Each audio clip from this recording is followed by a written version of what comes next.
Chief, 3 people were dead when I called you, that I wasn't that traffic.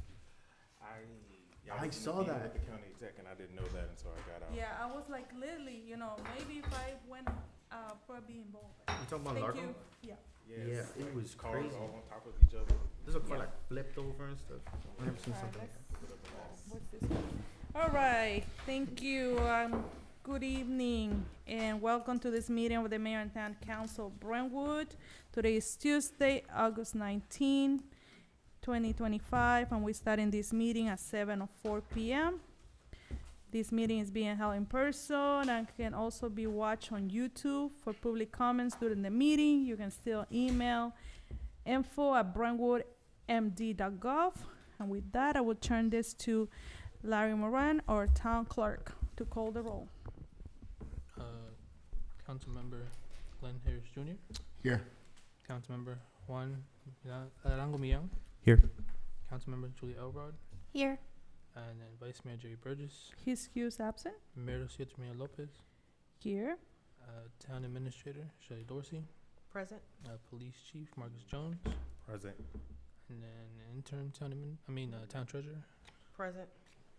and then Town Clerk Larry Moran present, and lastly our Town Attorney Jason Deloach. Excellent. Thank you. With that, I'm just going to move to pledge the allegiance. Please rise.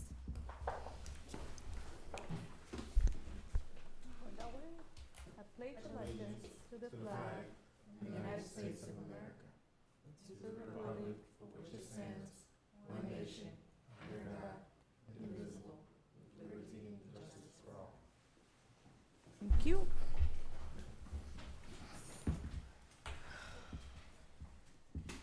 Okay, I need a motion to approve the agenda.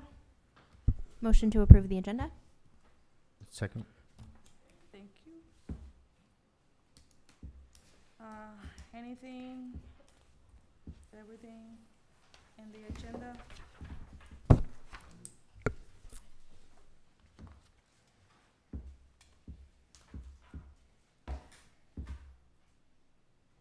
Nope, it's good. All right. All in favor say aye. Aye. Aye. Aye, so move. Upcoming events, we have Labor Day, Monday, September 1st. The town hall and public works will be closed. The town work session meeting will be on Tuesday, September 3rd. Hispanic Heritage Month event is coming up on September 13th at 4 p.m. at Bartlett Park, followed by the summer concert finale on the 13th at 6 p.m. The Senior Society meeting is Monday, September 15 at 11 in the other building at the community center, and the town meeting for regular meeting of the mayor and council is scheduled for September 16 on this building. All right, so any public comments? Mayor, just a minor correction.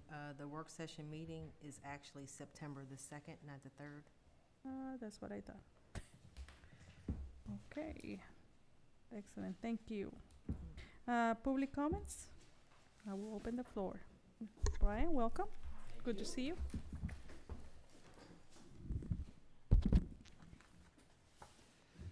Hello, good to see everybody again. I'm here as per usual to talk about traffic on Volta. It is still an ongoing issue. I'm pleased to see that we have a couple of ordinances on the agenda for today addressing gross vehicle weight and traffic safety measures. Quick update for the council. One thing that our outside consultants were working on was putting together proposals for 37th Street and Volta Avenue by August 15th. I understand that has not yet been presented to you. As far as I know, there is a draft proposal for 37th Street. I don't think there is one yet for Volta. I hope that that is coming soon. When those proposals do come, I hope we will all take them very seriously. I'm sure that we will. And just a reminder, we all know this town as well or better than any consultant we can possibly hire. So while we need to take their suggestions seriously, I hope that we also put our own Input. spin on their recommendations and make sure that we do what's necessary on these critical roads to make sure that our residents are safe. That is all that I have for today. Thank you all. Excellent, thank you.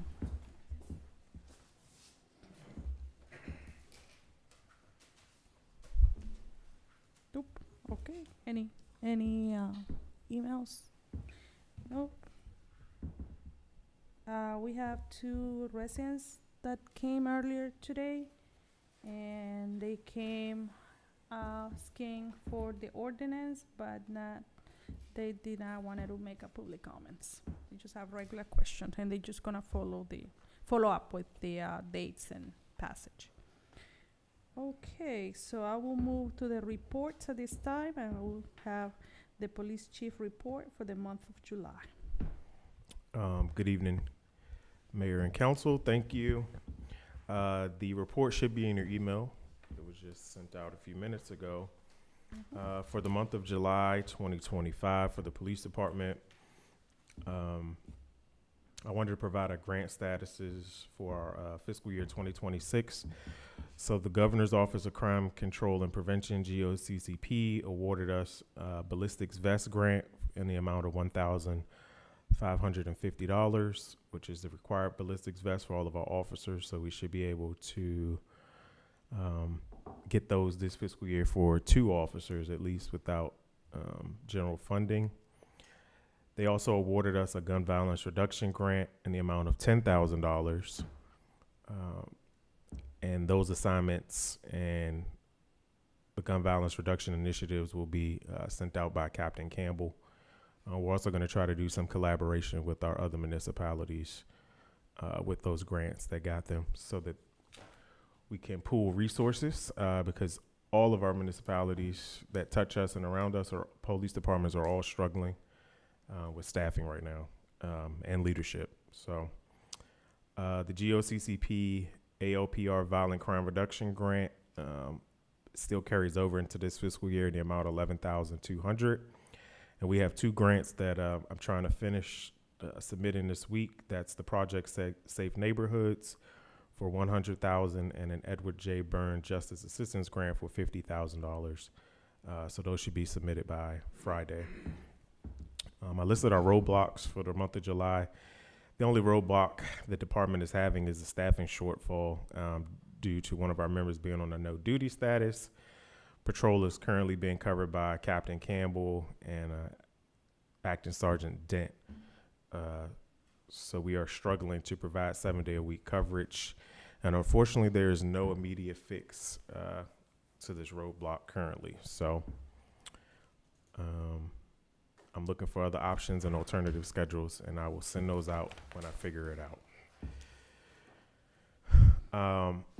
There is some statistical data.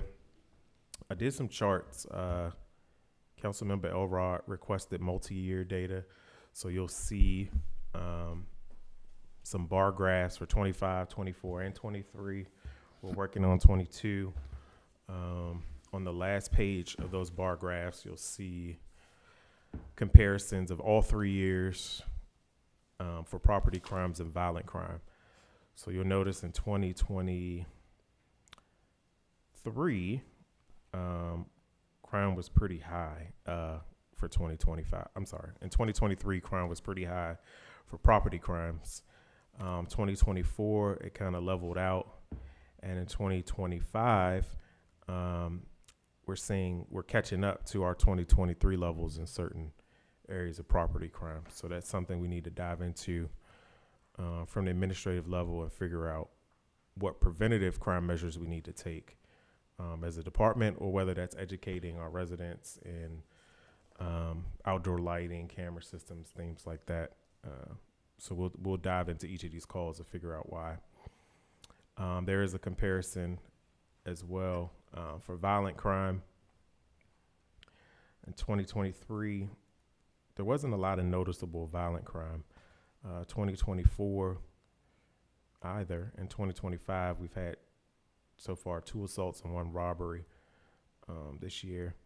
Unfortunately, those are, I believe the 2 assaults are related to domestics, so there's not really much crime prevention we can do there. As far as the robbery, that's more of a visibility issue at the gas stations that we're trying to address. So hopefully that cross-borders collaboration with our neighbors will work.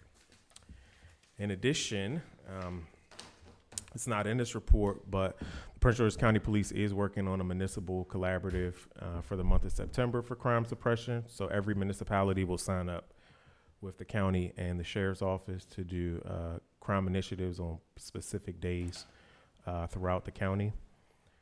They're calling it like the Blue Lights Initiative. And it's to hit hot spots and even fix posts at certain places like gas stations and things like that to try to curb some of the robberies and purse snatches and stuff that are occurring at the gas stations. In addition, the Municipal Police Association, Municipal Chiefs Association for Prince George's County is working on a comprehensive MOU between all municipalities in Prince George's County with the county police and the county sheriff, so that resources can be shared amongst all the agencies with the county, because everyone is struggling for staffing. So the county needs the municipalities' help, and the municipalities need the county's help. So hopefully that MOU will be before you in September for legal review and decision by the council. We know it's going to take some time to implement, because there's a lot of different councils and minds and lawyers that need to look at it. But hopefully we'll be able to vet ours and get it back in to get the help that we need in the town. And on the other front, I know the mayor sent out an email last week requesting a strategy with regards to everything that's going on in DC. I haven't responded to that yet because I was meeting with our county chief and some of our federal partners to see what that looks like for us as a municipality. Nothing has really changed. A lot of what's going on in DC is performative, to say the least. Now, their National Guard is there, but they're in high value areas like Union Station and stuff, where the crime is actually going on. They're not there, which is the low income communities, because crime is still rampant in DC in those areas. Mm-hmm. We're not seeing an influx of the homeless population that we thought might have been coming into Prince George's County. And I think that's mostly due in part, the federal administration did open up homeless shelters, makeshift shelters, tents, and some tent cities and some other things. Even though they tore them down, they just moved them to places like the VA hospital.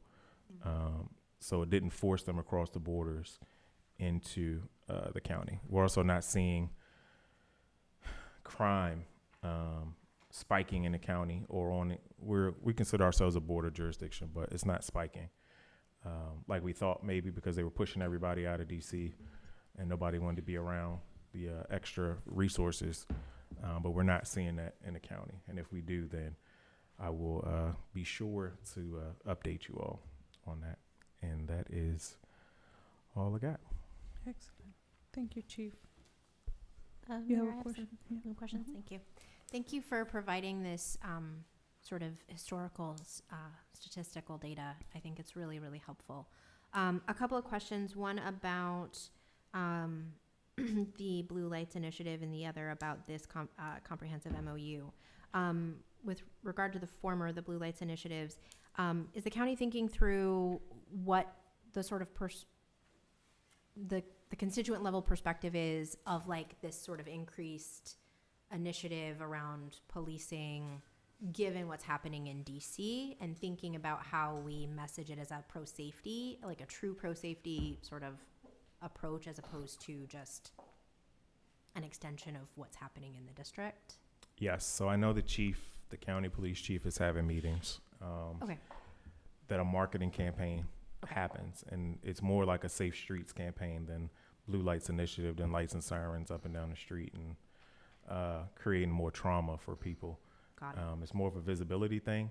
It will include knock and talks. So you'll actually see officers like on bicycles, you'll see them walking, not necessarily a whole bunch of traffic stops and, stopping people because they're sitting on their front porch and stuff like that. So it's more of a community-based initiative, but it's for visibility and community interaction more than anything.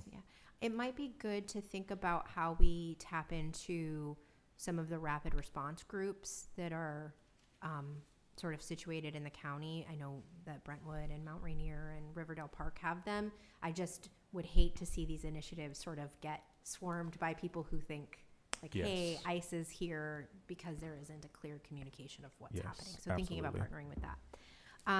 And then on the comprehensive MOU, do you have any sense, you know, I love the idea of sort of community partnership and county partnership, but thinking about, like, we are already short-staffed, right?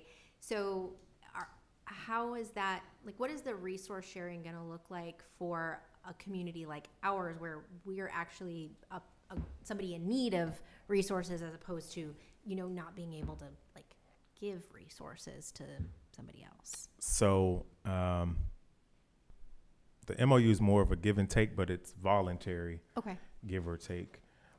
With our current state, will probably be a little bit more of take in the beginning until our staffing can level out Okay.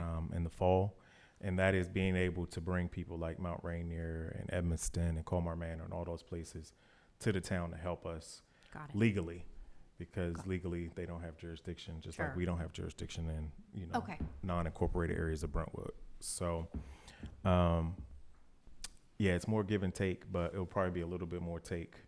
It'll be like a pay it forward, like, we're getting help now, and then Yes. when our situation improves, we'll be able Yes. to help. And the other reason for that is normally I would talk to Mount Rainier. They're having a plethora of internal issues as an agency. And for the first time in a long time, they were actually an out-of-service police department this past weekend, and that's kind of unheard of Wow. for no Mount Rainier officers to be available. And the same thing happened to Bladensburg this past weekend. Also, another non-heard of thing. So all the agencies up here in the north are struggling. I don't know where this came from, but Okay. and there's a lot of leadership changes across Sure. each agency, including ours. So Okay, thank you. Very helpful. Excellent. Anyone else? Question for the chief? May I have the floor? Mm-hmm. I guess the question I have is, how different would this be than all the MOUs that we already have with different We don't have. jurisdictions? So a lot of the existing MOUs are old. That's one of the reasons we're doing it, is to update. A lot of them are from the 90s, where agencies now provide more services than what's listed in those MOUs. We have a lot of independent agencies around us, like Hydesville, Mount Rainier, who have things like detectives. We may not need to call on the county police to come and help us investigate certain levels of crimes. We know that their caseload is heavy, and Mount Rainier and Hydesville may be lower, and we may get better responsive services from using our municipalities versus like a county detective or something like that. So, and a lot of those MOUs were signed by old councils and old mayors long ago. So it's just time to modernize them. Previous chiefs? Yeah, or is previous that- chiefs, and it's just a lot, and a lot of old ones, and a lot of them actually are expired. Believe it or not, they're Mhm. not indefinite MOUs. So Mhm. Yeah. Anything else? And we'll be hearing soon about this MOU, right? yeah, well, it has to come before you anyway. So yeah, it will be sent out once they finish drafting it. It'll go to our town attorney and then sent to the council. Excellent. Thank you, chief. All right, so I'm just going to move to the next item. It's the treasurer's deposit and activity report. First, it'll be the treasurer's cash report for the month of July 2025. Ending balance in the general fund, $510,873.49. Ending balance in the ARPA account is $24,827.84. Ending balance in the capital fund is $235,272.33. Ending balance in the PNC money market is $343,154.55. Ending balance in the money market is $189,655.03. Ending balance in the merchant account is $159,878.23. And the ending balance in the Truist checking is $226,714.50. Total cash on hand the end of July is $1,690,375.97.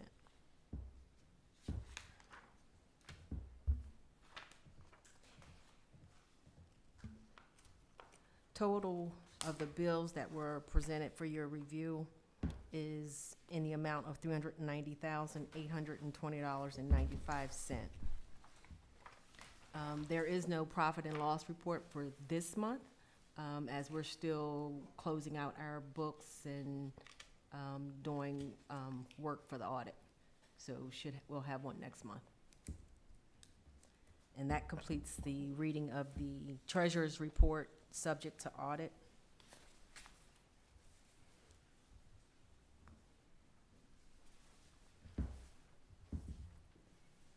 There's no questions. I will go into the town administrator report.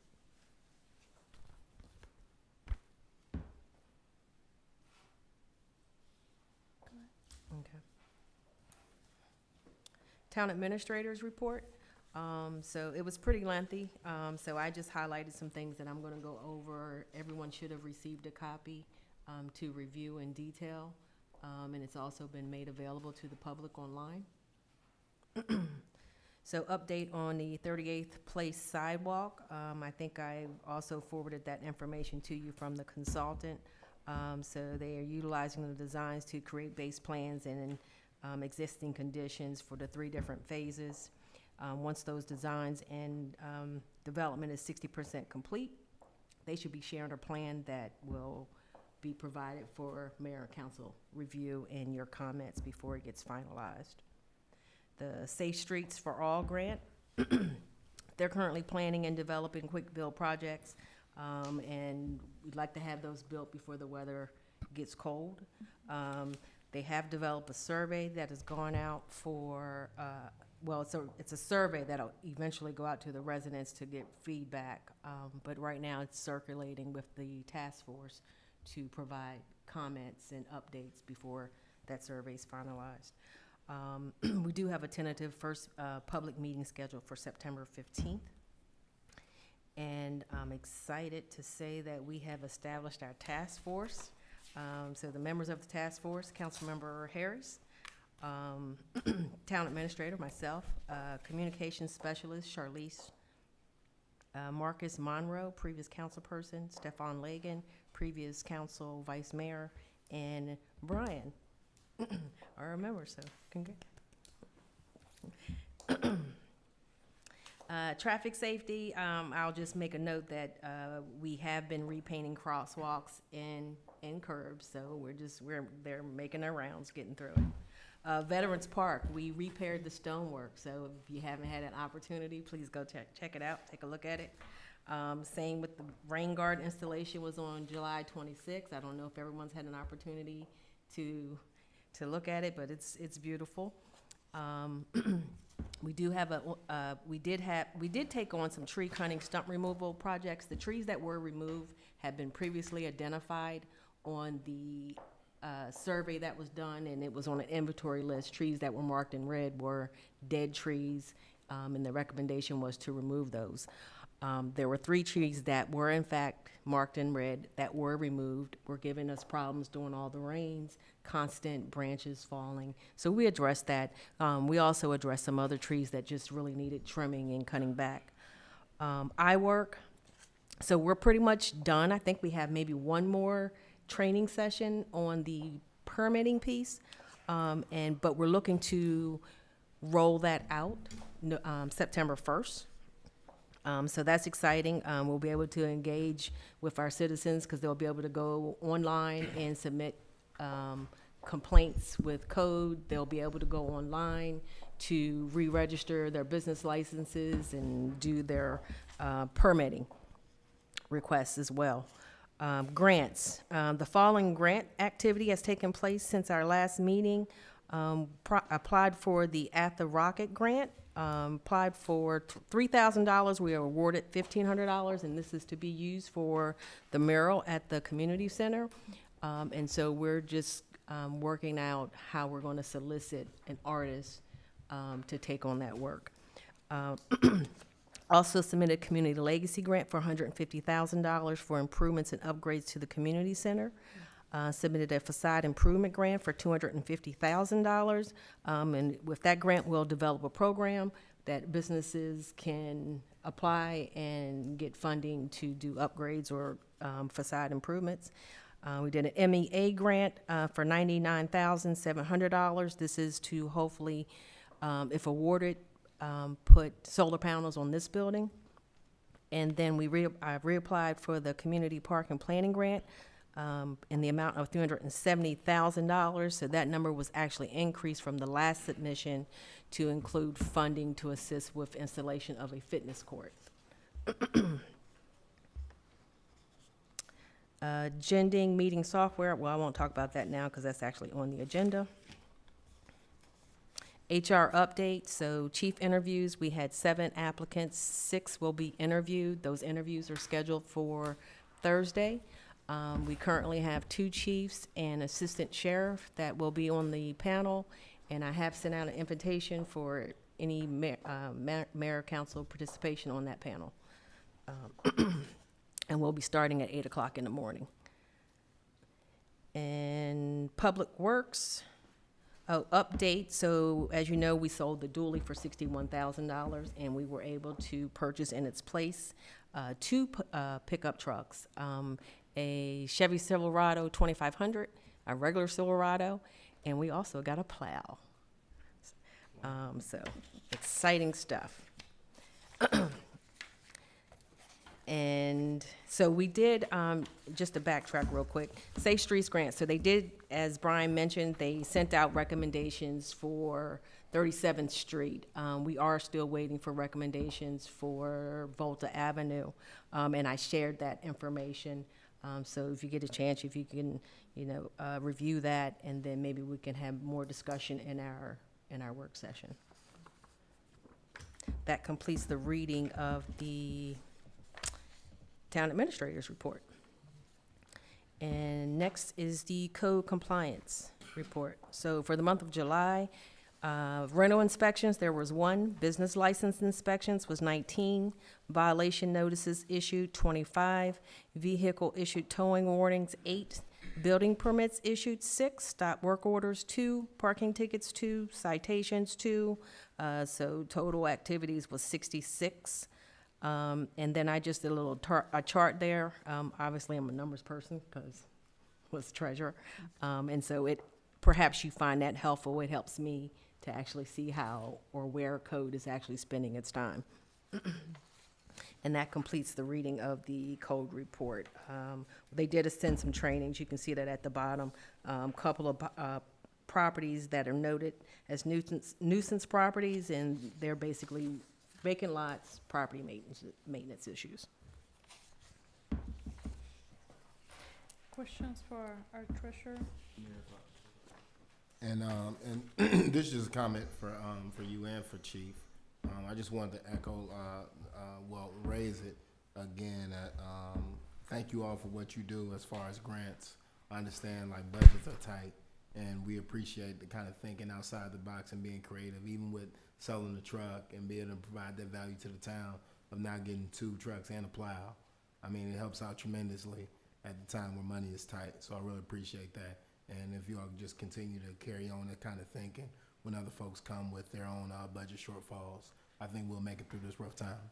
I appreciate it. Yes, sir. Thank you. Thank you, Councilman Harris. Anyone else would like to comment? Mayor, I have one question. Sure. You mentioned a $370,000 grant from the Parks and Planning. Is that $307,000. 307? Mm-hmm. Is that the grant that also covers Brentwood Day events? No. That's different. Okay, just making That's sure. that's different, and I haven't actually spoke on, that's park and planning project charge. Okay. So what I will say is I was able to, we haven't received official word on that, on Okay. the project charge, but I do know that on the website, their proposed budget, which was approved, they just haven't changed it to adopt it. It does include the award of project charge for Brentwood in the same amount of the $100,000. So I think it's just a matter of time before they reach out. Hopefully they do it sooner as opposed to later. Yeah. Okay. Thank you. You're welcome. Okay, perfect. Thank you, Shelley. Mhm. We're gonna move to the mayor and council reports, starting with the Cable TV Authority. Any updates? Yes, so for the cable, committee, so I've been working a lot on kind of just making this committee, more about information, trying to inform folks as much as possible. And right now, some of the things that we've been able to do is I was able to gather community organizations to do a Know Your Rights event. So we've had 2 events so far, where we've been able to knock on doors, bring bring organizations like Casa in Action, and some other organizations as well that would have focused on informing, folks on their rights, right? There's been really amazing turnouts. We were able to inform a lot of people, and we got, we had even the mayor of Tacoma Park come to this event, and even she went to knock on doors. So it was really amazing. Another thing is I met with some of the board of education, members, and we're going to be working on having like a youth council sort of thing going on, and we're going to be collaborating and working with Councilmember Harris.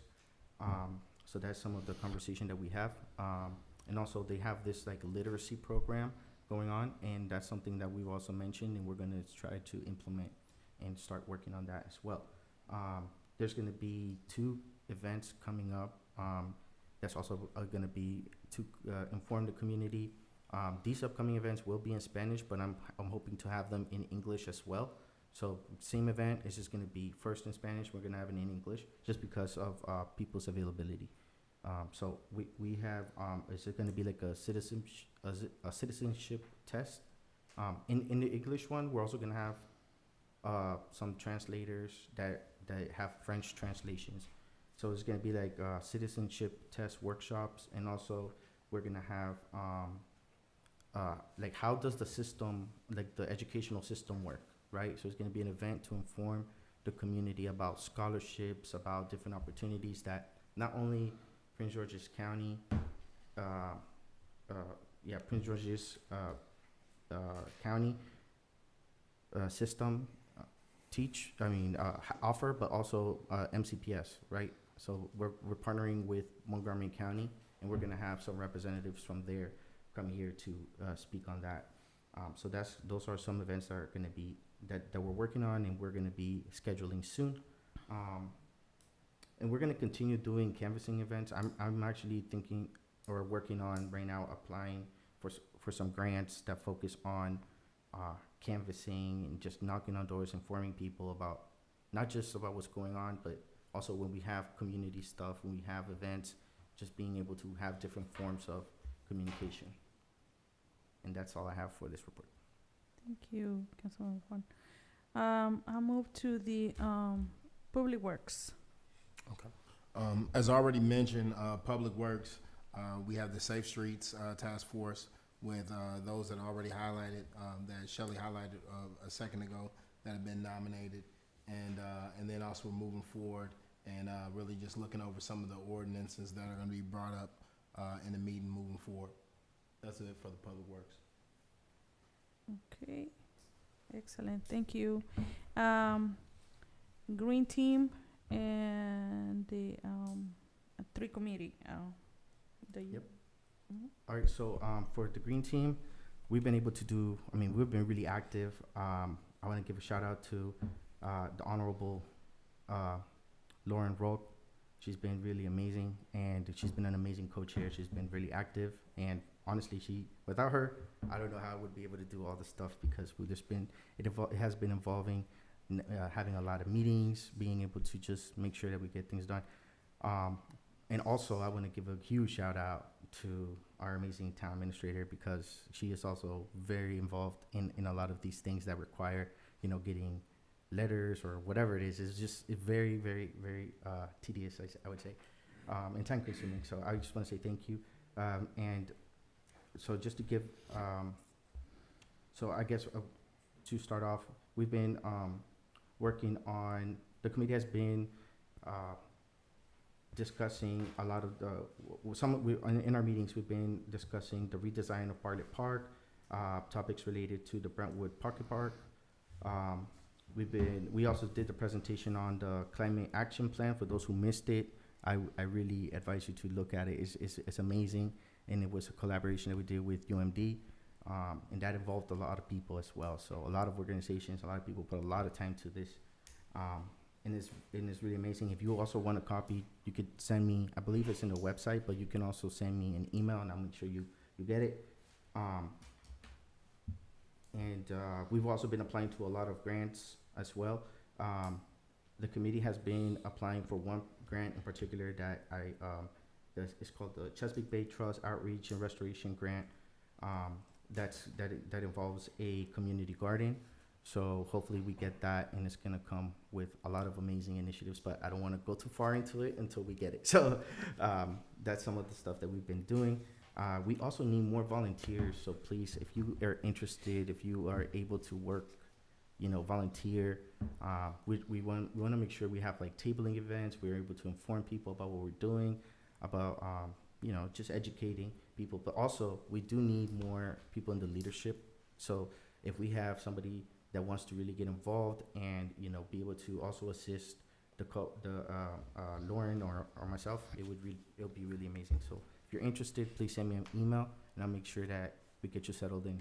Or you could just come to our next meeting. Perfect. And yeah, that completes my report. Thank you. And that reminds me that we need to announce the, you have all this time to get all your committees together. So by the next meeting or mid-September, we need to have all those committee members, so I can appoint the group for the next 2 years. So I know I've been giving you guys some time because everybody's new, but it's time to get those committee members. It requires by the charter that you have at least 5 members on those committees. So please make sure you get people, do events to sign up people for those committees, but it's important that we get them appointed. Okay, I'm going to move to the special events. Thank you. As you can see, there's been a lot happening event-wise, and I just want to commend our town administrator, town clerk, and all of our staff who've been keeping those going over the summer. I had a great conversation with Chief Jones to talk about Brentwood Day 2026. That planning can never start too soon. So he kind of gave me a really good overview of what we've done in the past. He's getting me information so we can get those plans underway ASAP, because of course our town day sort of coincides around a lot of other local municipalities similar events, and we want to make sure that we're getting ahead of the curve on getting the plans underway so we can get great people to come and march in our parade and great entertainers to come for our town celebration and festival. My goal is to schedule a kickoff meeting for the committee in September before we have to have those committee members identified. So be on the lookout for those details and how you all can get involved. You can also email me, reach out to me. I'm happy to talk about what that looks like, and then we'll dig in and get started on some great things for the town and for everybody here. So more to come. Excellent. Thank you. Thank you. The Citizen Advisory Committee was led by Vice Mayor Burgess. He's not here, but I know the meeting, you have updates on those. Yep. Yeah. So this is his report for Vice Mayor Burgess. The Citizens Advisory Committee met on August 14th with 8 individuals present. The committee was designed to provide the mayor and council with advice on issues of note, and they would be happy to Moreover, any ideas that the mayor and council would like some additional residential input on. For this meeting, we discussed strategic purchasing of property by the town, and the committee was open to these ideas, but were not convinced that the Rhode Island Avenue property mentioned during the work session would be a good fit. They suggested that the town could again consider the small lot of 38th by seeing if the owner would be willing to donate the property as a tax write-off, since it could not be developed. There was renewed interest in the Coral B. Woods building, and perhaps someone from the mayor and council should consult with Diane Fennell on possible steps to see if the county would be interested in turning over the building, since we own the property. The committee discussed some safety concerns near 38th and Bunker Hill. The town administrator and a resident are now in communication. And finally, there was continued discussion on avenues to increase transparency, such as other resident written contributions to the lamplighter. Next meeting will be September 4th at 7 p.m. All are welcome. Thank you. Just so we're still investigating whether we own any of the property on Taylor, any piece, because it's county owned, the Coral Bay building. So that. Well, mayor's report. That time off, it wasn't a really time off, because all I had was meetings. So I'm part of the Maryland Municipal League Legislative Committee. So we have 2 meetings in the month of July. And we have, across the state, we have different committees, but this legislative committee serves to bring legislations to Annapolis in January. So I'm working with a great group of other mayors to what the priorities are among. So we're still defining what those priorities look like to go into Annapolis. But also we have to consider that every county has their own chapters, like PGCMA. So we have also, PGCMA has their own, PGCMA stands for Prince George's County Municipal Association. So that group also have their own priorities. So we have to see which match. So what is priority to take to the legislators? I recently signed a support letter to Eco Latinos for their application to the Chesapeake Bay Trust Outreach and Restoration Grant Program. They are the ones who provided the 2 rain gardens that we have at Bartlett Park. And also this project is about sustainable pathways, trainings, the training, landscape and permeable pavement and storm solutions. So it has been working for a lot of what they doing, and also getting companies, local companies, to get this training so they can do some support or services to the county and other municipalities. We also have requested letters for the Brentwood Native Plant Network. We sent requests to get support letters for the Chesapeake Bay Trust Outreach and Restoration Grant. So we received support letter from Senator Augustine and Delegate Ivy. So we're still seeking for more support letters. The other thing that I've been working that is important to recognize, and soon is gonna come once we finalize. So Senator Augustine put this initiative together. Is the Prince George's Gateway Development Authority. So all the mayors among 6 municipalities, including Mount Rainier, Brentwood, North Brentwood, Carter City, Coleman Manor, and Bladensburg, participating. So they allocated $600,000 to divide among these municipalities. So we are dividing our priorities and how much money we will get. So we've been collaborating. The whole idea was working as a team and select one project, but you know that's not gonna happen. We all have projects, so we've been like trying to find those monies to come to our own municipality. So that has been the conversation, so we have to finalize that. Then the last meeting will be here in Brentwood, and that is on the day, September, What is the third Wednesday? yes.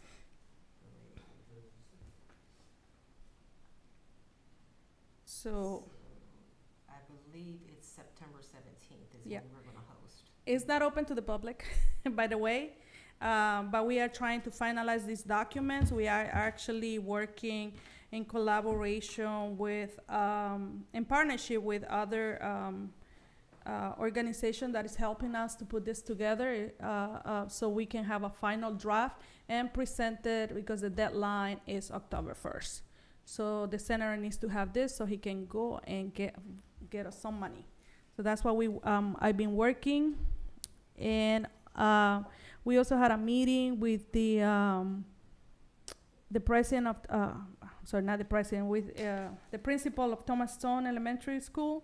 And we had a meeting, the town administrator and Captain Campbell were able to attend with me to discuss safety issues around the school, because as we know, school is about to start, and one of the things that we've been not fighting, but literally like trying to get crossing guards. So last year we were able to get one, but that's not enough with the amount of walkers that we have going to Thomas Stone. So it's becoming an issue, so we're looking into that, and also some questions that the principal had about the cameras, because sometimes they has to manage traffic in order to get the kids drop out. So those something that the chief needs to go back, because next week it's back to school day. So chief, you have some homework, like to resolve like today. So also, where's my, I've been, like I said, I have so many meetings. I attend the PG County Operation Emergency and discuss flash floods and a storm risk. So as you know, we're in a floating zone. So we've been talking about that, and in updates, we get an update. So we have a contact now, because we're getting an update when they will have these big storms. What is that, the pump station failed last time, but they have to mitigate that issue, so they're gonna be coming in, that's what we get, that they're gonna be coming in and assess the reason why, because what happened was like, they have kind of like a switch, maybe you'll be, but the water wasn't in the river, the water was in the other side, so that didn't reach the switch, something. I hope I can explain it, but so they're gonna be in assessing that issue that we have, because if that pump fails, we're gonna be flooded. We were lucky enough not to have enough rain to go all the way that way. So we have that, and we have a meeting with, I forgot his name, but he was very, very responsive. He was like calling us back, and he wants to follow up, and I think he did meet with you, correct? Yes, I can't Yeah. think of his name. I forgot his name I have no completely. idea. Yeah. So, but he was very, he was like, I think his second week in the job, and he was like ready to go. What else do I have? So those are being my meetings, and also we all have COVID, so that ends my Not report. anymore. We had, that's it, we had COVID. Past tense. Yeah. My bad. So, Yes. and Mayor, can I just say something really Yeah. quick? So one of the things that came out of that meeting with Thomas Stone is the mayor wanted to do something really special for them. And so I would be remiss if I do not shout out Public Works, because they have, I don't know if they've completed, but they started power washing the front entrance, because it looks like it hadn't been cleaned in years. There's a lot of gum, and so from the pictures I've seen, it looks like brand new. It looks really nice. And So- I will be bringing some planters for, I think there's an event to clean up on Saturday, I believe it is. So yes, I'm excited. And I forgot to mention that we had a very successful back to school day. We had a lot of kids. We thought that families might not come, might be scared, but they did actually come. And those that couldn't make it, they've been calling, and we still have backpacks. So we're excited about it. So it was a great turnout. So that ends my report. So with that, I'm going to move to the legislation part, and this is going with ordinance 2025-, 11, gross vehicle weight. I know this being a topic, and it's here, and we are doing what today, Shelley? This is the first So, reading or the second reading? This is actually the second reading because the vice mayor has already read this one. And so I'm going to ask, because this information did go out, and again, it was made available on the website, so I'm going to request that we waive the entire reading of this and just give a summary. This is ordinance number 2025-11, an ordinance amending Chapter 305, Vehicle Safety of the Town of Brentwood Code, and establishing weight limits, prohibiting the use of on such roads by overweight vehicles and providing penalties and violations. And the restriction is for vehicles in excess of 10,000 pounds or 5 tons.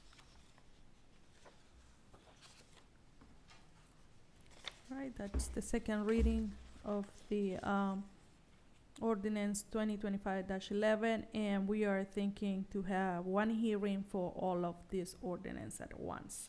So we don't have to be waiting. So I will propose the council to have the hearing and passage on September 2nd before our work session. But that's coming up by, in our new business, because we're gonna request to have some meetings, hybrid meetings, like, some meetings on Zoom, others in person. But that's the plan. So let's move to the ordinance 2025-12, traffic safety measures. So I'm just gonna check in with the chief because I know his time is limited with us, and I just wanna make sure, if he wants to get one more ordinance in before he departs, I wanna make sure he gets an opportunity to do that. All righty. But just a summary, you don't have to, we Yes. can. All right. Ordinance 2025-12, an ordinance reinforcing speed limits adjacent to public parks and authorizing the installation of traffic control devices in the interest of public safety, welfare, and fiscal responsibility for Volta Avenue between Rhode Island Avenue and 37th Street. Let's see. This is for the... You're welcome. For the reinforcement of the 15-mile-per-hour speed limits near public parks and the installation of traffic control devices by the Department of Public Works, such as lighted LED signs, feedback your speed signage, delineators, or flashing beacons.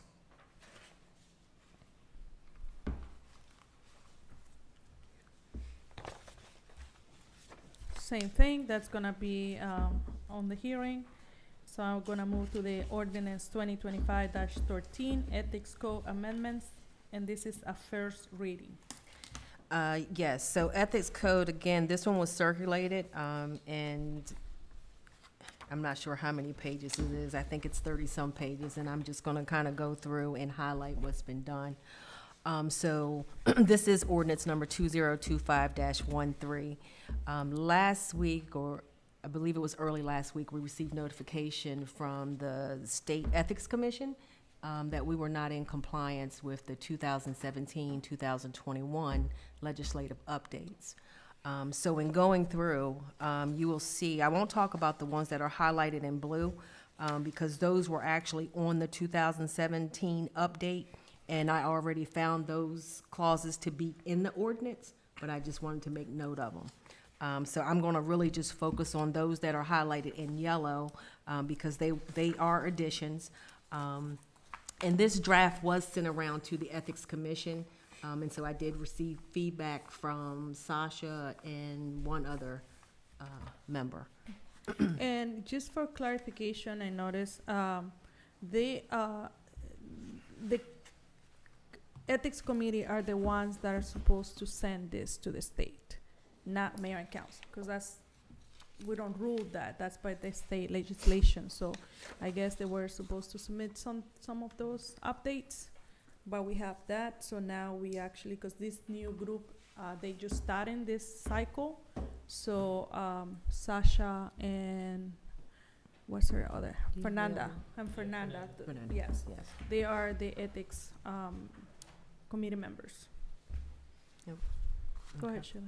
So, first addition for 2021 was to the definitions, the definition of a quasi-government entity. That was added to the ordinance.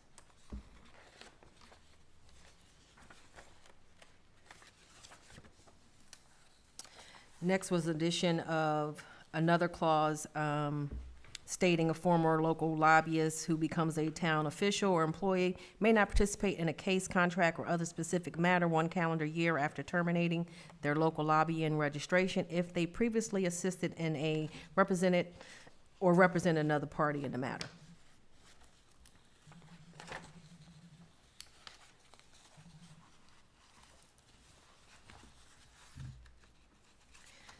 The next update, I'm trying to figure out what section this is. So, well, the next highlighted page, item number 4 was updated to include acceptance of gifts from associations engaged in representing counties or municipal corporations is prohibited.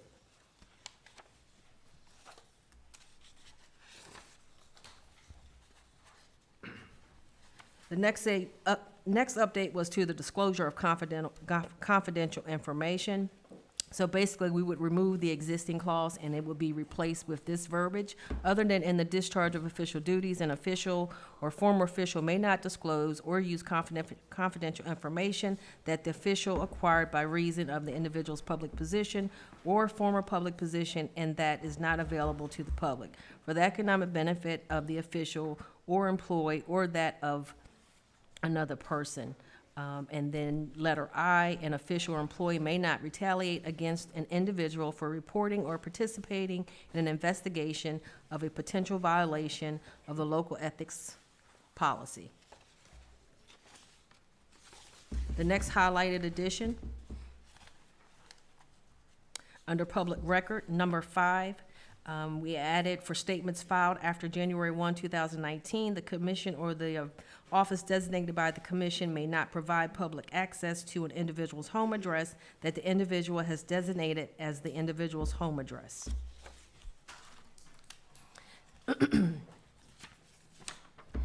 Next update under F, section 2, number G, if an individual's spouse is a lobbyist regulated by the town, the individual shall disclose the entity that has engaged the spouse for lobbying purposes.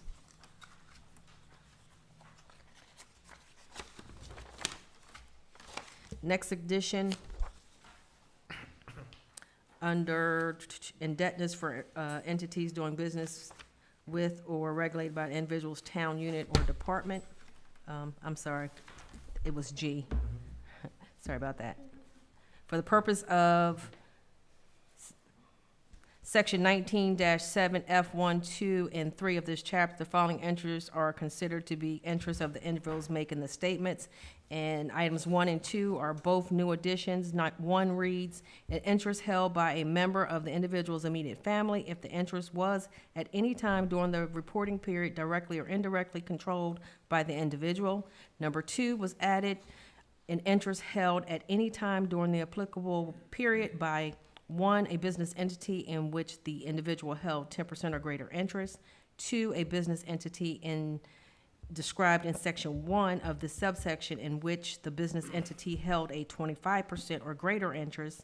3, a business entity described in section 2 of this subsection in which the business entity held a 50% or greater interest. And 4, a business entity in which the individual directly or indirectly through an interest in one or a combination of other business entities holds a 10% or greater interest. So under the following section H, the following, I'm sorry, not H. H was existing and remains I. An individual who is required to disclose the name of a business under the section shall disclose any other names that the business trading as or doing business as.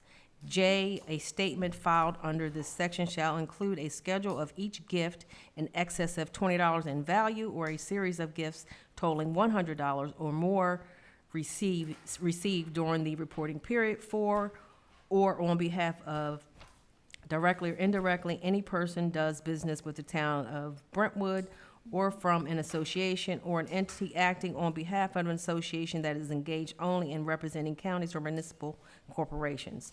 K, addition of relationships with University of Maryland Medical System, state or local government or quasi-government entity. 1, an individual shall disclose the information specified in General Provisions Article 5-607JL, an annotated code of Maryland, for any financial or contractual relationship with 1, University of Maryland Medical System, 2, governmental entity of the state or local government in the state, or 3, a quasi-governmental entity of the state or local government in the states. 2, for each financial or contractual relationship reported, the schedule shall include 1, a description of the relationship, 2, the subject of the relationship, and 3, the consideration. Next highlighted section updated. Letter Q, the commission or office designated by the commission shall not provide public access to information related to considerations received from 1, University of Maryland Medical System, 2, a governmental entity of the state or local government in the state, or 3, a quasi-governmental entity of the state or local government in the state. And that was the last update. Hopefully you were able to follow along. I wasn't quite sure how to present it in a manner to try to simplify it. But I knew we couldn't go through however many pages this document is. So this will also be included in the hearing. Okay. Thank you. All right, so we move to the reading of the ordinance 2025-14, Jackson Street parking restriction. So I will give a summary of this ordinance as well. So Town of Brentwood ordinance number 2025-14. This is an ordinance of the Town of Brentwood to restrict parking on one side of Jackson Street between Taylor Street and Tilden. Parking shall be prohibited on the northbound side of the following streets. So on Jackson, when you're traveling from Taylor to Tilden, the parking would be restricted, which is, that would be coming northbound. All right. And then I will ask the council to have a hearing on September 2nd at 6 p.m.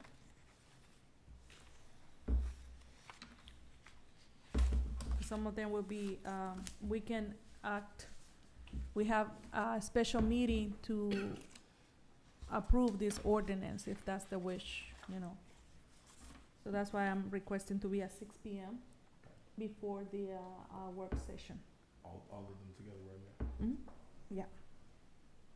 Yeah.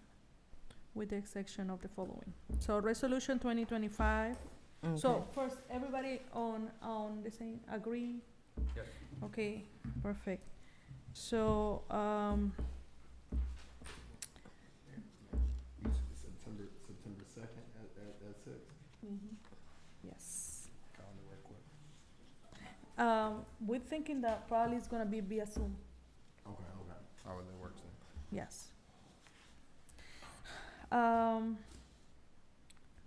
Resolution 2025-12, I think that number is incorrect. We already have a 12. Ordinance. Hmm? This Oh, is resolution, Yeah, sorry, yeah. I'm sorry.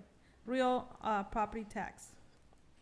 Yes, so in summary, so we did have the first reading of this document as well. The only addition to this was 1, 2, 3, 4, the fourth whereas we added unless otherwise amended by resolution or ordinance at the request of the vice mayor. But this resolution 2025-12 is a resolution of the mayor and council of Brentwood establishing temporary adjustment to the real estate property tax rate for fiscal year 2026. And that adjustment would essentially be maintaining the FY '25 rate, which was .3570.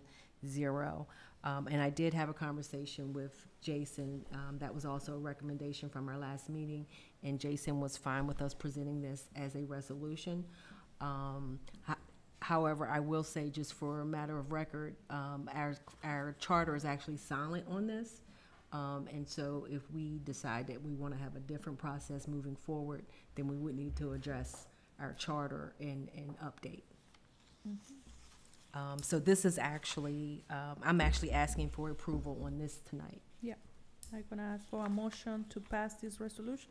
I'll make a motion to approve resolution 2025-12, real property tax. I'll second that motion. Okay, any questions? No, call the roll. Councilmember Glenn Harris Jr., Yes. Councilmember Juan Alomiang, Yes.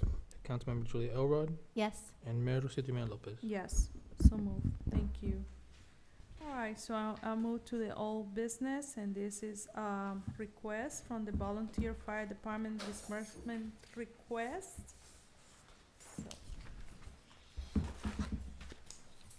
we have received, in your package, you will have their, information from the volunteer. This is the letter, and they presented their annual budget. Go ahead, Mr. Brown. Okay, what I submitted was projected budget for the coming year. Because of the increase in insurance, fuel, maintenance. And we've had some factors that have cut our whole income drastically in half. And I've run out of apparatus to sell to cover bills. So we've asked the towns, ideally, the dream sheet, 10,000 apiece. As you can see, all the things that we have to cover and pay for. Historically, what we've asked for has always been well below what was provided to the fire department from this town many years ago when BT was the president. Back then, they were getting $30,000 flat. I certainly realize there's economic challenges with all towns. Everybody's paying a rising cost. There was discussion earlier, just about having to get grants to pay for certain things and do things. So I certainly get it. I'm realistic enough to understand that. So we try to be self-sufficient as much as possible, but we're a nonprofit organization. What we do is big business. You can't replace tools right away by going to Home Depot and picking up something. Prior to the opening of the session, one of the questions was asked for, what do you do if you don't get the money? Well, I put it on my credit card, or myself, my vice president, we go into our personal accounts, get some money to go buy some stuff, and we're hoping to eventually get that back through a hall rental or something like that. So again, this is a 24-hour, 7-day-a-week operation. And with the monies that we ask for, it's to cover just the basic bills. Just basic stuff, just like you have in your budget report, cable. That's a big expense, but the cable's not a luxury. It's a requirement under the Station County agreement, and so we maintain the cable. We have career firefighters that wanted to have several channels because we cater to a lot of folks. So I make sure that they have that. Again, people putting their lives on the line. I'm not going to argue if they need some extra channels. I'll pay for it. Because again, this is dangerous work that we're all in, both career and volunteer. The insurance, it has gone up exponentially. There's a couple of fire vehicles that we have that we own that the county does not cover, the maintenance, the fuel, or the insurance. We eat that 100%. So we rely on that monies. You talked about the flooding earlier with the pump station. I was down there when that happened. I physically drive down there during those flooding storms to make sure that that pump guy is in place. And if not, I start making phone calls, because we've had situations some years back where the mayor was up to our waist and water. That's how much water had come and flooded, and I was down there trying to call in resources to let them know what's going on. So I'm out there in the community, and it seems seamless, but it's not necessarily 911. It's a lot of times preventive stuff. Just being in the area, going to different events to support that requires fuel. We just had an accident with the fire truck. The deductible's $2,500, so I gotta figure out where I'm gonna get the money to do the replacement on that repair. So, again, it's just a lot of things that, it's out of our control financially. And because we split the whole rental with Mount Rainier Volunteer Fire Department, I'm guessing that I might make $30,000. The elevator's been out since July 25th, so we've had to cancel functions and give refunds. So that's lost revenue that I didn't anticipate when I submitted the budget. So, again, I can't make that up because those days have gone by. And there's some months, based on the schedule, that we rotate with the Mount Rainier Volunteer Fire Department to do fundraising. There's some months we don't get any income, maybe 2 months in a row, maybe a month in a row, based on how the schedule goes. So it's all unpredictable. So, again, that's a dream sheet. We've asked for what we thought was reasonable. And we also realize we may not get that full amount. But based on any grants that we apply for, one of the caveats is I have to show where I've asked for money from the local municipalities and they either decline or accept what we've asked for or given us a partial, and I have to have that so I can let the folks that we're writing the grant for, that we did ask, this is what we got, and then we can get certain grants. Some grants will only go for tools, some grants for equipment. Now, the other thing is, what we are facing is 72% of this country is volunteer. So we're competing with other departments that are in a lot worse shape than we are. Those hurricanes that went to Tennessee and Kentucky wiped out a lot of their stuff. So we ended up selling a fire truck to them, basically for pennies on the dollar, but the county deadlined it, they didn't tell us. I dumped $30,000 in it to make it street worthy. The county said, no, we're just gonna deadline it. So now I've got a 15, 20 ton paperweight sitting in the firehouse. So I sold it to a community that could use it to save lives. Because my charter says any equipment or property that we can no longer maintain if we go out of business goes to another similar organization or it goes back to the town. And then they're burdened with whatever the cost is for that. So, again, this is big business. It's very difficult. And I know that the taxpayers, the money that we save, I've submitted stuff to the last council, how much we save the taxpayers per year. I will say that the volunteers in Prince George's County, there's 37 organizations. We own, between property and apparatus, over $165 million worth of equipment and assets.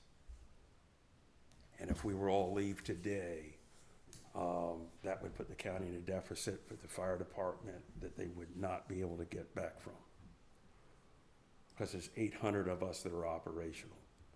And I've been operational for 35 years. And I'm 60 years of age. Eventually, I'm just gonna age out. And I need monies for retention, for recruiting, to get folks to come behind us. I mean, the police departments are suffering, and those are pretty good jobs. And they're short. So imagine I'm trying to recruit people to work for free and put their life on the line and have the same training as the career people. Some of us have more training than the career people based on our previous lives. So the training ain't free, and we've earned it. But again, you just can't pass that along to the average Joe. You've got to be able to retain these folks. Mm-hmm. They're competing to save their own families because they may not have a job that's a high-earning job. They may want to volunteer, but they can't give up that time because they have to work 1 and 2 jobs. They've got childcare issues, or now parental issues, taking care of parents. So that's a new dynamic. So we're all facing that.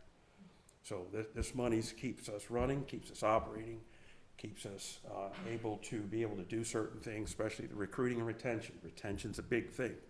I can recruit 1,000 people, but can I retain them? So I have to be able to retain those folks. That's why we put in the budget for food.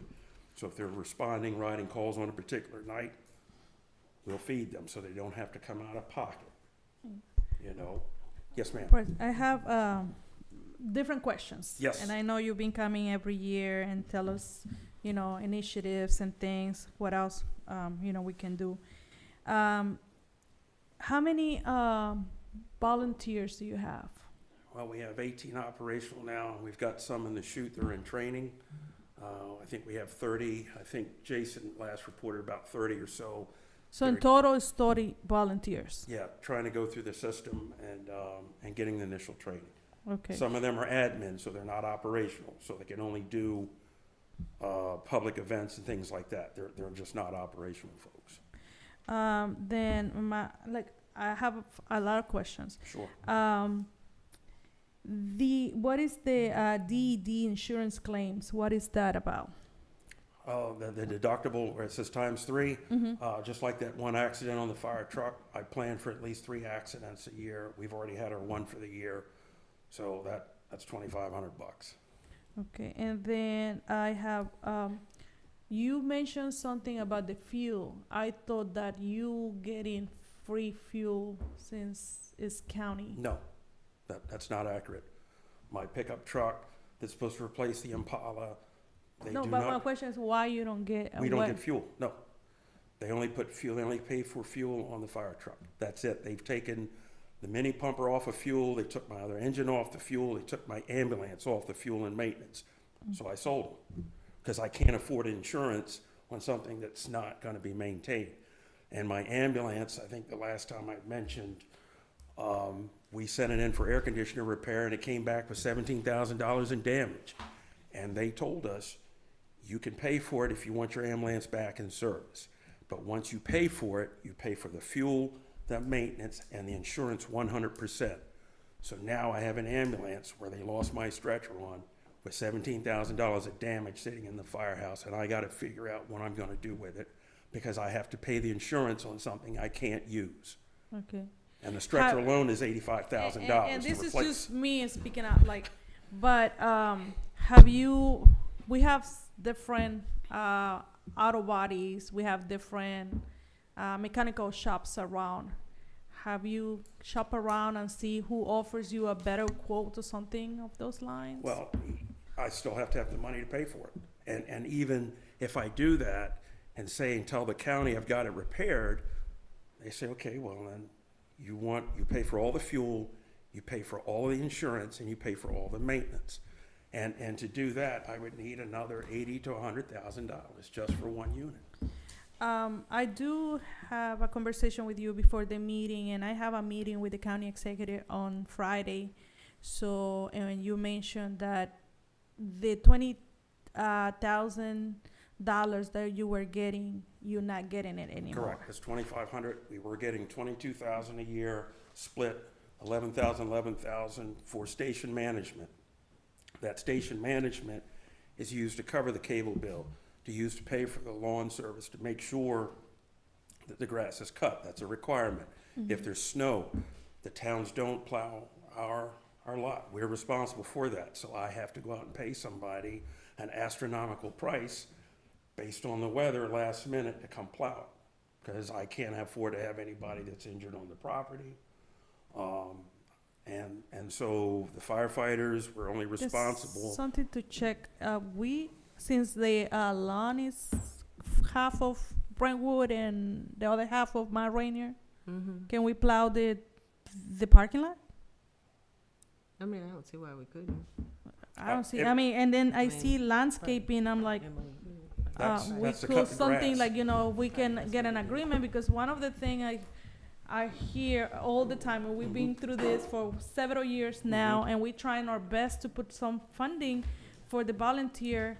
But for me, and I make this public statement, it's unfair that the other municipalities are not pitching in. Like, I know for a fact that Mount Rainier is not giving anything. Absolutely. Okay, so that's fact. And no other, and we've been through this, we have been meeting, but all the time is Brentwood the one giving in, but the others are not, and they are utilizing the services. And that's my only argument, that, I try to bring the municipalities to buy into this, and it's not just Brentwood. Well, in fairness, Cottage City, Comer Manor, and North Brentwood do, because they're smaller, they give what they can give. Mm-hmm. So if it could be 2,000, could be 3,000, could be 5,000, I take what I can take, Mm-hmm. and I try to make it work. Because again, I'm realistic enough to know that money doesn't grow on trees. So, but I have to put out, everyone asks for a budget, but they're not ready for my budget. See, that's the problem. So I always have asked previously, whatever you can afford to give, we'll just take that and I'll work with it with that. But since they want a budget, here's what I'm dealing with. Right. And now everybody's like, well, this is outrageous. And again, I'm still eating the brunt of the cost, because what I'm asking for is minuscule compared to what I really need. Because there's a lot of undisclosed variables that I can't account for that may happen in the next 12 days, 5 days, 6 months. So we try to be good stewards with our monies. I've sold apparatus. Well, The years that I did not receive funding, I sold apparatus to cover those bills, especially during COVID. We were hurting. So again, we're at a point now where we just need some assistance, because I've lost the whole rentals like I used to have, so that we're not self-sufficient on that. And we've sent letters before about the whole rentals and having to lose that type of funding. And then there's a lot of people that have had repasses because of deaths in the family. A lot of them just don't have the funding. So I've got to cut my prices just to be a decent human being to those people in need. I'm not going to charge them the full venue, because that's the last thing they need. They just buried their loved one. So I have to do some give and take sometimes in order to be responsive to the community as a fire department, just because that's what we have to do. Well, what I said, I would, in this meeting, I'll advocate for those 22K to be reinstated. We'll see That'll how help. that goes. Because, That'll help. I mean, like I said, I'm not here to deny anything. It's just that, we have to also work with our budget. And right now, we probably gonna be in a tight situation, because we don't know what's gonna happen. Absolutely. But that's the. Absolutely. And that's that letter went to all the towns. So Yes. Mhm. in fairness, I have solicited, and I have my fingers crossed, and I wait to see what happens. Yeah. go May ahead. I speak? I would like to first see how this meeting goes. I would also like to sit down with you personally, and maybe sit down with some folks in different jurisdictions, right? And if it's I would like to move to postpone this. We have the monies. We Yeah, already yeah. allocated the budget. It's in the budget. So I'm in favor to move with the 6,000 K that we have in the budget.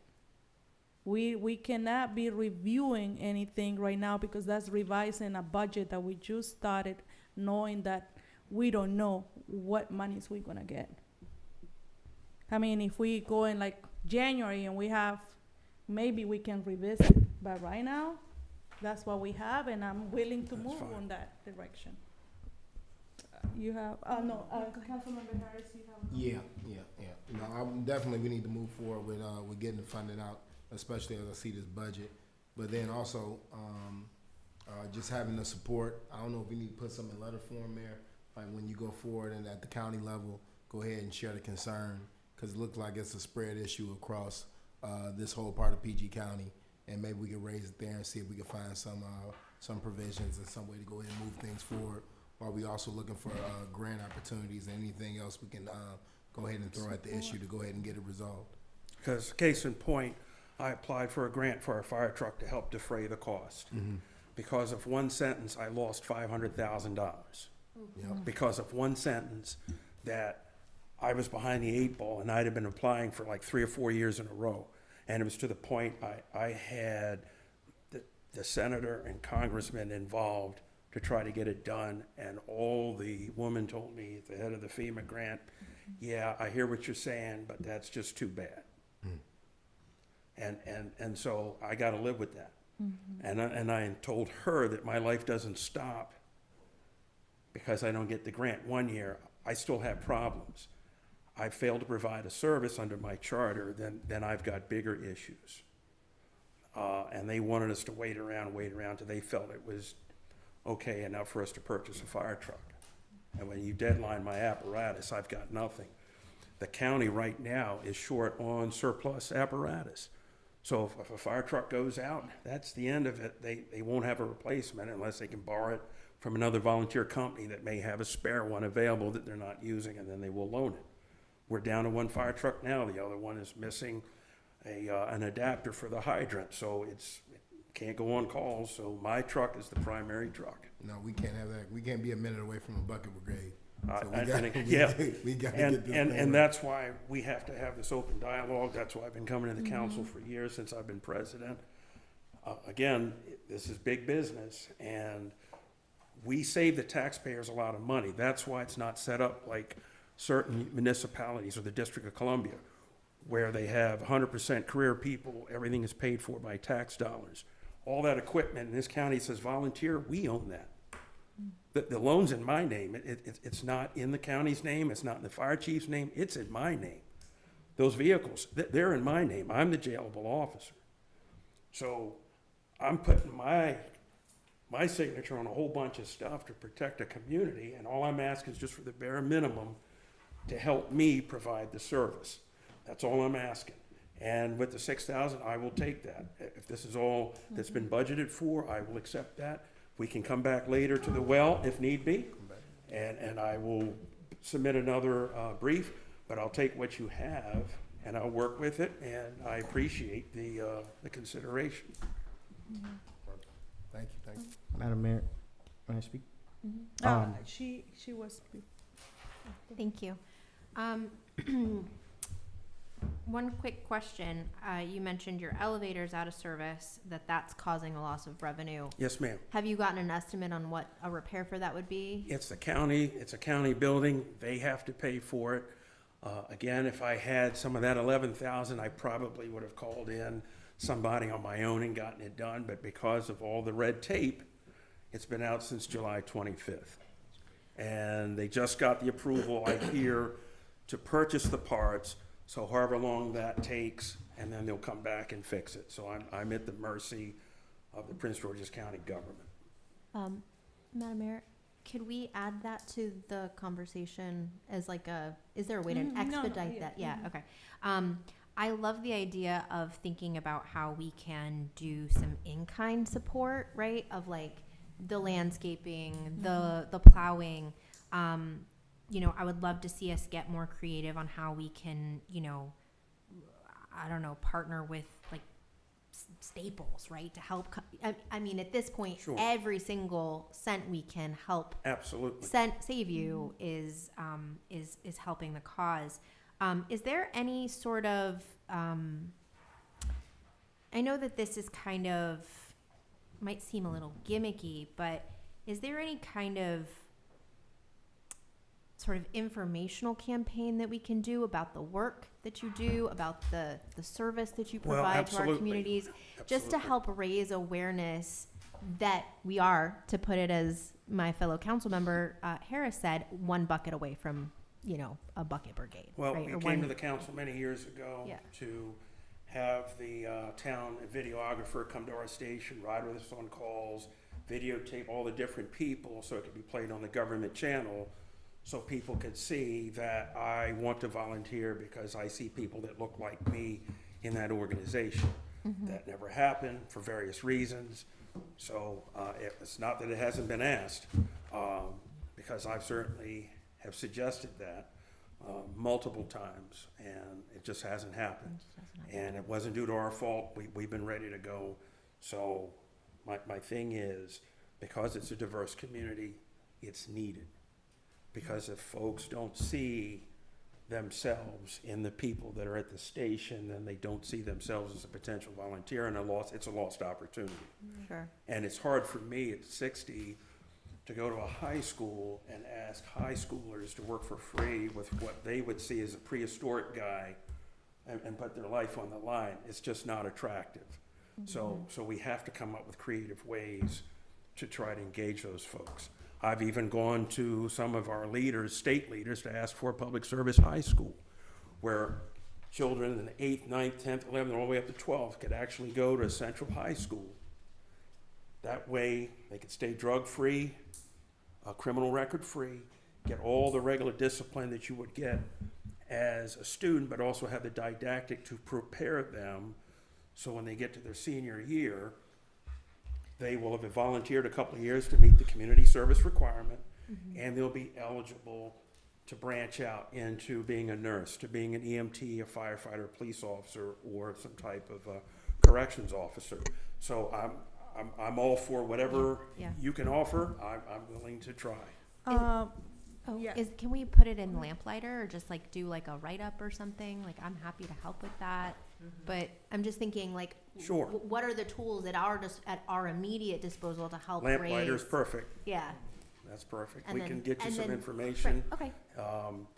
for that, and so that Yeah. will work. If I table this item for another, because like I said, I have a meeting with the county executive on Friday, and then I have a subsequent meeting with the new police, new fire chief on the 5th. So my whole thing is like trying to get you support, getting reinstated, knowing, and we prepared this budget before this election. Sure. So this is new council.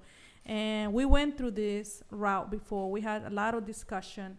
And if you remember, we were last year, I think it was only 1 year that we were able to provide you $40,000. Yes, But then all our budget has been 2,500 yes. all those years. Since I remember, when I first started, 13 years ago, we used to give $1,000. Then I increased it to 2,500, and we were giving that.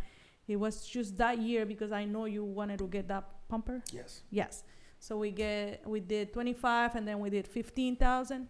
But I had to be very cautious. I need to, and the reason we try to put monies there, not knowing at this point how the economy is going and how our revenues are gonna reflect in the next 6 months.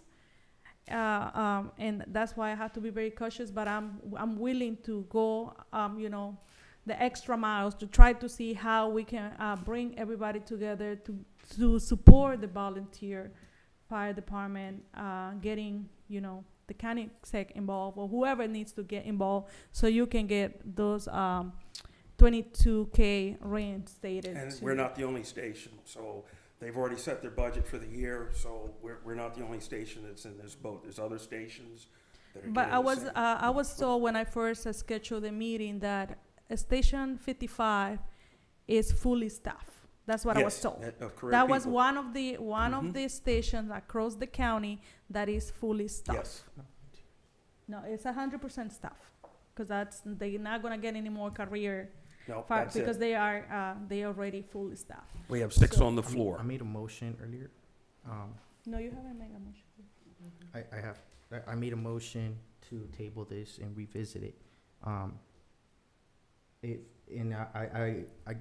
If I could add to that, maybe can we approve what we have on the budget right now, and then table or revisit this conversation once you have those meetings,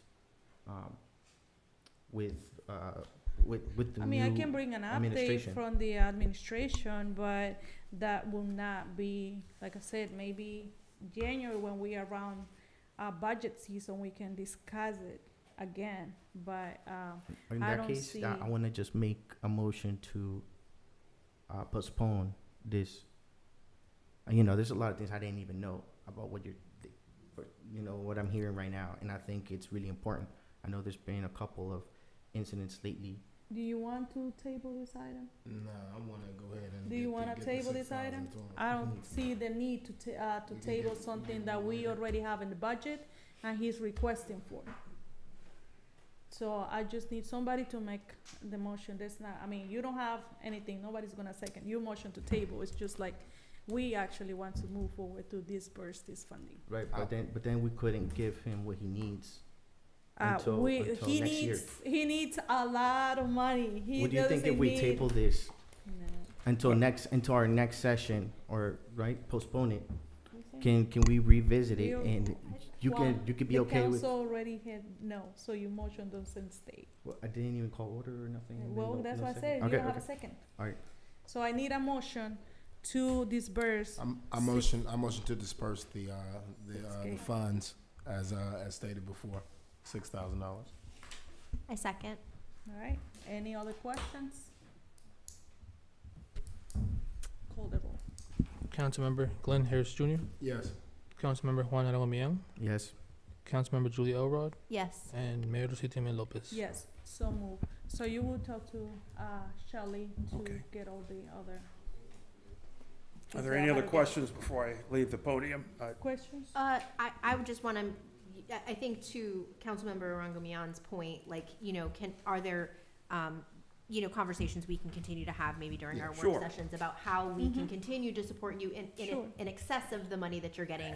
And if I can take Dispersed. this posture with you, I'm here. I can be found. Right, You- right. you- Everywhere. Ms. Washington calls me, I show up. I mean, so if it's a time where I need to come down and talk offline, if I can get rid of the landscaping, because it's required. We have to keep the building maintained with the grass cut.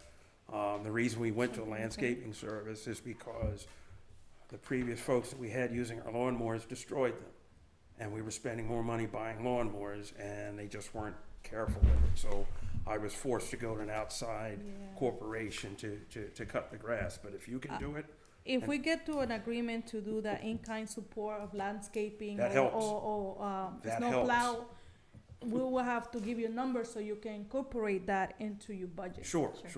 Right. Sure, that helps, And if that that will, can be done. also, that will take away some of the costs, Yes, and not in direct funding, but we're still gonna reflect that we are giving this absolutely. amount. That's perfect. I can work with that. It's not an issue.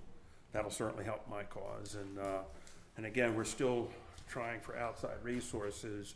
And if I can take this posture, unlike other towns that are much bigger, where they automatically tax their citizens in their town to take care of their fire department, this town does not do that. Yeah, So that's why we're at this juncture. And if Uh, we did get the tax percentage, it'd be a lot more than now. But then again, are we really hurting? yeah. This is something, that's why I say this is why public service is important. And I encourage you to spend time with us.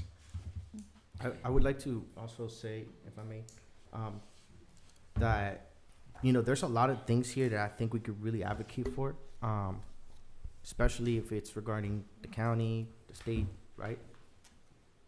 And this is the first time I'm hearing a lot of these things, right? So I would say the same thing, like, we're here, we could advocate for you. If there's something that's not being done, we could do our best to make sure that you get what you need regarding, the elevator, that's ridiculous, right? That should be taken care of. So there's stuff like that, we're here as well. And I appreciate it. And again, once you come by and visit, we also have the largest firehouse in Prince George's County. So it's like an aircraft carrier compared to the other stations. So it requires a little bit more upkeep and a little bit more attention to make sure it's functioning, that's all. But I encourage you, if you have questions, please come see me. If you need me to come here, I will come here. That's not a problem. If it's 3 o'clock in the morning, you got time, I'll talk to you. Because that's how I am. Because the end justifies the means. Yeah. Well, thank you so much for Thank your you. time. And thank you for your public service. Thank you, Yeah. appreciate Thank you. that. Thank you, thank you, thank you. Excellent. All right, so I'm going to move to the meeting agenda and meeting minutes management software. We have been discussing over this for some time. So, what do you need, Shelley? So, well, hopefully everyone had an opportunity to review the demo. And so if you're in support, I'd ask for a vote in favor of the Civic Plus agenda and meeting management software. Need a motion, please? And do you want to include the cost in the motion? Or it's just approving that?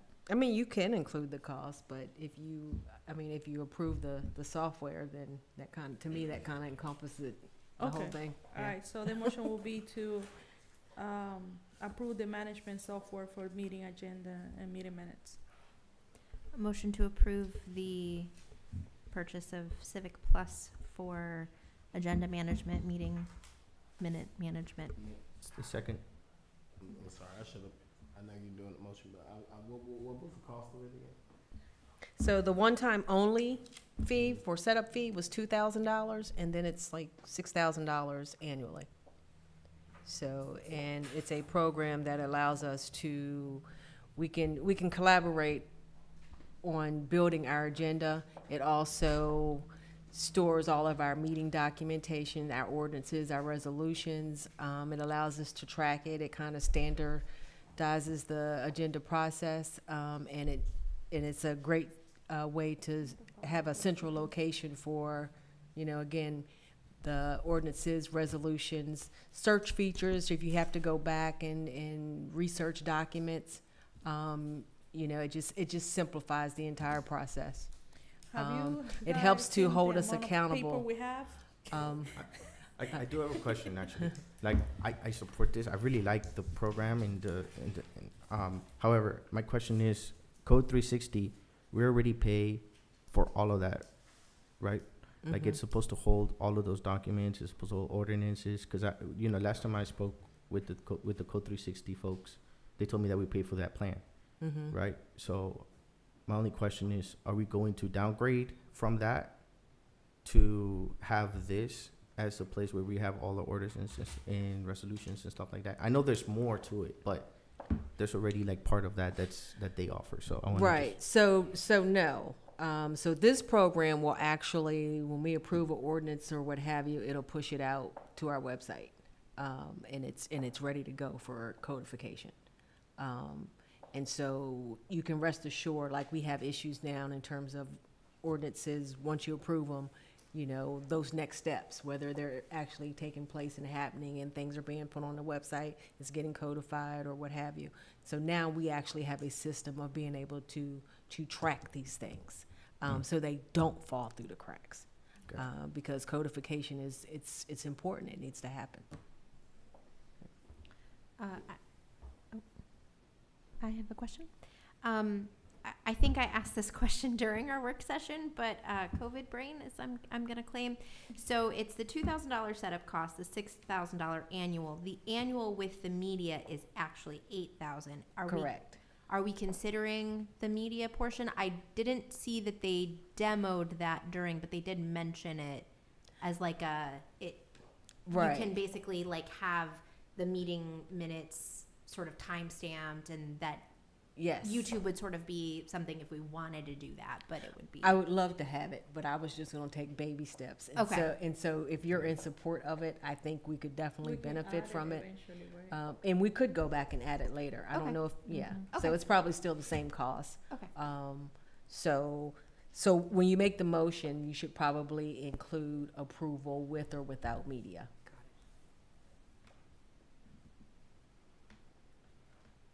Or actually, I already made the motion, but maybe you want to revise your motion. I'm sorry. I should have did more research on this before the meeting. It would just be the software and what we're doing right now would just be as like more so of a point of order to make sure we're just kind of doing things in the right and proper way. it's to help It assists with that. streamline, yes, it- streamline some of the policies and procedures. So in terms of agenda, development, management, and meetings, yes. So if we use a tool, I don't know if you mean like maybe an AI tool, and then we just use like our own SharePoint system, would that already take care of half of what this tool is doing? Only No, okay. no. What am I missing? So, so this system, so again, it allows you to collaborate in building the agenda. So online, so the town clerk can communicate with you and the mayor. It allows you to submit your documents that need to be attached to the agenda. And so it basically builds the agenda, it attaches all the documents, it allows you to put it on the website, it publishes the information that needs to be put out there for the public. It allows you to store and track your resolutions, your ordinances. You probably, new councilperson, haven't had the experience of having to go and research an ordinance or a resolution. Right now, that process is somewhat of a nightmare. But this is a system of being able to track that information. It also allows us, when an ordinance is approved, we can immediately push it out to our website. It prepares it so it's ready for codification. The system keeps track of the votes that take place in meetings. I mean, it does a myriad of things that I find to be all beneficial in terms of just streamlining processes, creating efficiency, and keeping us on task. And then what is associated with tags, and that's what kind of helps people find it. Is it like more like a SharePoint based system? So you could just go in there and just, with search feature, safe streets. You can go in there. Come up because it's associated Yeah. with tags. So, and it's not just us. It also allows the community to engage, where they could go and research, documentation. So it may actually cut down. Not that we get a huge or a ton of public information requests, but it makes information easier to locate because it's out there, it's available to the public. And we have to get that $6,000 yearly feature. Well, yes, so that's the standard. $8,000 would be, as Councilmember Elrod mentioned, that would include the media portion, which would allow us to, I believe, we could actually schedule like Zoom meetings or whatever, just right through the system, and it's recording. And when that happens, it records those meetings and it gets posted immediately on the website. So, efficiency, and making sure, again, things don't fall through the cracks, and it's readily available pretty quickly. It also time stamps, the meetings, so that you can jump to certain areas with, in a recorded meeting. And I'm sorry I'm being this critical. It's just hard, like after hearing what we just heard with the fire, and then like we talking about like the efficiencies, like with the system, like in my mind, like the budget stuff, it's just like it's a lot for me. Right. But And I understand, yeah. So I will say that this has been an ongoing discussion. This just did not come up, in the last few months. This has probably been years in the making. No, I get it. And I think we finally gotten to the point where we feel like we really need to consider this, if for no other reason than for compliance sake, to ensure that we remain in compliance and that we're doing what we need to do. It helps us with transparency. As a council person, you can go in and you can see what's happening, with the ordinances. You can see, has something been prepared, has it been signed, has it been codified? You can track those things. Because, sometimes when we upload, they upload one ordinance, it's just the final, but they're not the, you know, the first reading, second reading, and that when they ask questions, when did you did this, when was the hearing? So Right. we need to comply, so we need, at least, you know, they will be able to look at it. Last time we had a PIA, we had to go through all emails, all trying to, fine. Yeah, like a FOIA, and it took a lot of time or something. I would say this is very necessary. I wouldn't even say it's not necessary. I think we really need it. It does a lot of things that we desperately need right now. And update our systems. I It's would new say- generation, and then we Yeah. still have boxes and boxes. Like if you go in that, I don't know if you've been to the run house. That's how we call it. This building used to store boxes for years, 100 years of boxes. So, and I mean, this is gonna be putting, you know, Mayor. use the Paper Reduction Act as well. If I could also, I think what struck me, and just for my fellow council members having watched the demo, I was just really impressed with the level of plug and play. It is, it seems like a very turnkey solution. We buy software and we have like immediate access. I mean, they even use this terminology that like we're giving you the key to the car and we have the car, right? I was really impressed by, you know, being able to create some stock standard pieces that just make doing the meeting minutes and recording all of the, you know, the formality of local municipal governance that much faster, so that, you know, perhaps we can take staff time and reallocate it to helping the, you know, volunteer fire department find grants, or, you know, it's about freeing up our capacity, so that we're more nimble. And I think it will be a great improvement and a great advancement for the town. So.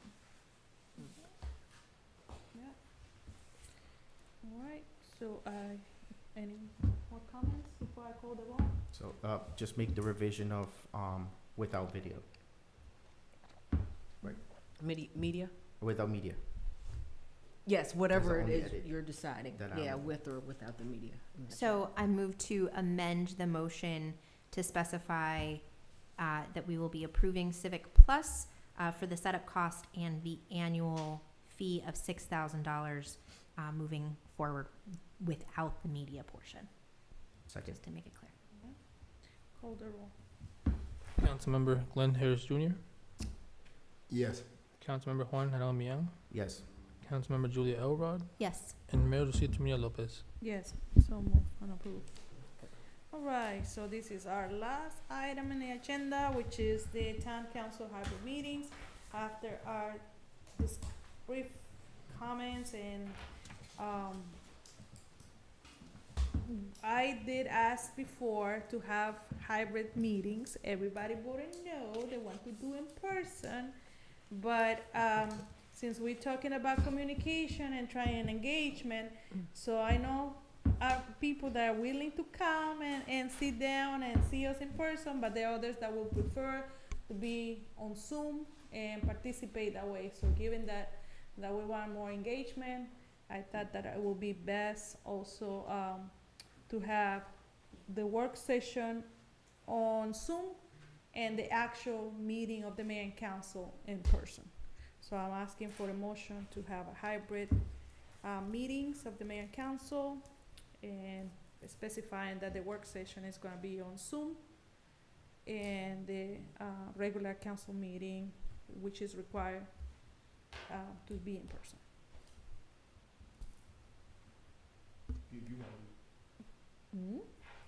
Go, you go I for it. personally, Yeah, Don't say that. I'll go ahead and motion to approve, town council hybrid meetings, specifically, the work session, to be, on Zoom, and then the council meeting to be in person. A second. Any questions about? Hear none, all in favor say aye. Aye. Right, so for that, our next meeting will be on Zoom. And that includes the, hearing of the ordinance and also the special meeting to pass those ordinance. Yay? We did good. So believe it or not, it's 3 minutes before. Oh, you have a comment? Do I have something else? Two comments. Oh my goodness, yes. I'm sorry. Oh, yeah, I was like, Brian, I thought you were done. Oh my God. I was not done. I will be very, very quick. We had the first reading, thank you again for all the traffic control ordinances. We had a first reading of ordinance 2025-12. Today in here, there's a list of traffic control devices that can help regulate traffic flow. What I would like to do is send to you some suggested edits perhaps to this ordinance to include additional traffic control devices, so that when we do decide exactly how to tackle these problems, we'll have pre-approved our options. I know this is fairly open-ended and it says, you know, install traffic devices to include, but not limited to the following. I still think specifically listing items that we may want to install would be helpful. For instance, traffic humps that span curb to curb. I mean, there is nothing more effective in my view at slowing traffic down than a physical barrier like that. It's not the kind of thing that people can swerve around or play games with in the road. So my suggestion, among others, would be to just include that in the list to keep our options open for when we are ready to move forward with the installation of actual devices. They're already pre-approved. So what I would like to do is submit that in writing to the mayor, to the council over the course of the next couple of days. Yeah, you can work course, with the town Shelley for administrator. language, because Beautiful. that way we can have it ready for the second reading. Perfect. Thank you very much.